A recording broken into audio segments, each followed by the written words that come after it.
We are very, very close. So far, Actum's been making progress. Danny's preparing for our launch video, where he's going to be recording a voiceover explaining our whole mission. Lapsy is finalizing our merchandise for our shop, and Surrey is developing our website. The only thing we're waiting for right now is IRS tax approval, which keeps getting delayed. I'm not too concerned though, because this is the only period of time we have before the world knows about this.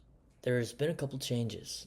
I once stated that I'd like to ensure that certain groups of society are guaranteed housing. So I previously said, let's allot 10% to families, 10% of all applicants to veterans, elderly. But I realized that as fair as that seemed, it actually wasn't. The lottery system to get a free apartment unit to live in for the rest of your life needs to be random. The randomness is the fairness. In order to be unbiased, actum must make it so that anyone can be chosen. That's the definition of universal. All people.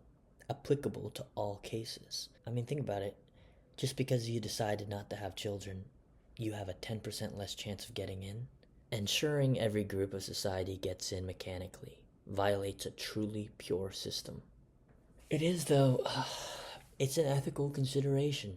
Fairness versus equity. Certain groups are obviously marginalized, and to that I say, justice is non-conditional. We're trying to drift away from bureaucratic systems and gatekeeping. There is no debate on worthiness. Universality requires an indifference to identity. It's not to be cold. It's about being just. Actum's lottery applications will not have any allocated slots reserved for demographics, circumstances, or identities. Everyone has an equal chance because survival is not a competition. What else has changed? Well, for the first time, we went out in the streets to ask people what they thought about universal housing. We went to UCLA, and majority agreed that it's a right. Some people didn't. What was interesting was this guy Rifty. I was kind of shocked at how quickly he responded to the question and with such certainty. My name's Rifki. Rifty, the first question is on a purely ethical basis, do you think every human being has a right to a free place to live? Absolutely. Another thing that stood out was this guy who said, shelter is something you have to work for. You don't inherently deserve it. But then when I explained what we're actually doing, he thought the idea was pretty cool and he got behind it. Wait, that's kind of cool. Wait, what? Like, wait, genuinely, like, what's the? The thing is, a lot of people don't think it's possible. That's why they say they're against it. They're so familiar with the current world that they can't possibly reimagine a different one. But once you introduce it, something changes in them, subtle or large. Maybe they only thought about it that one time and never again, or it might recur as a thought throughout their life. Either way, a change was made, and it was a really good day. We started posting content. It's kind of rough because I want the videos to be better quality. I've just been sort of posting every day, mashing up clips, asking ChatGPT to make me hashtags. But our views are still low. It's a learning curve, but I think consistency is going to be the key. You can't expect something to work exactly when you want it. Things take time, and if you're producing good work, you deserve a really delicious chocolate molten lava cake. So what's next? We're gonna do some soft launches for now. Get familiar with TikTok, IG, and YouTube. When we're ready is probably in a few months. We need that IRS approval for tax deductibility. Till then, we can't fundraise. I think the future of Actum will look like reshaping the world's view of housing as a right, posting on the internet, fundraising as much as we can until we can prove the model with a first set of units, and once we achieve that, we can repeat. Now, anything to confess? Well, yeah, I feel stupid.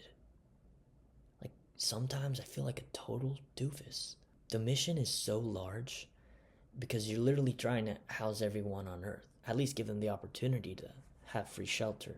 But then you're always just some person who has to brush their teeth in the morning and wait in line for some coffee. And you look around and it just suddenly feels so impossible to get something done. It's this strange effect where the only way it seems to change the world as a human being is to be a little distanced from it. When you're too close, it feels embarrassing and so far off. Like, You tell someone and then they look at you really weird. And you can't ask ChatGPT if what you're doing is weird because it'll just coddle you and say, "You're doing perfect, keep it up."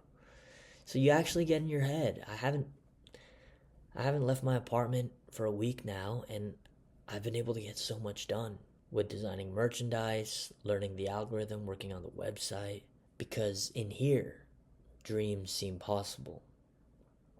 Out there, it's funny. People get very angry. Some people hate this. Actum challenges their way of life so much that they can't help but react with hate. And I innocently am thinking, bro, this is for you, man. And they go, I don't want it. That's not the kind of world I want to live in. So I just go, all right, you're not going to be able to please everyone. But that's not the point. The point is launching Actum and turning universal housing into a reality. It makes you feel like an alien. It's not lonely. It's just weird to be turned on by other humans. And plus, there's just the ridiculousness of sitting in traffic going, wow, this is all for you. Or like you're going to a graduation and thinking, damn, there is so many people on Earth that you have to build houses for. As the founder, I get really awkward sometimes. Like, the mission is so massive, but I'm thinking about it while I'm pooping on a toilet. And it's this huge thing for the whole world, but I'm at the Costco parking lot and I can't get this cart out of the other cart because it's stuck really well to the other one and everyone's looking at me and I'm like, damn, I work out every day. I can't pull this cart out. It's a weird contrast. But hey, we're all human, and as long as I never buy a yacht and own 10 Rolexes or 14 car garages, hopefully I can stay that way.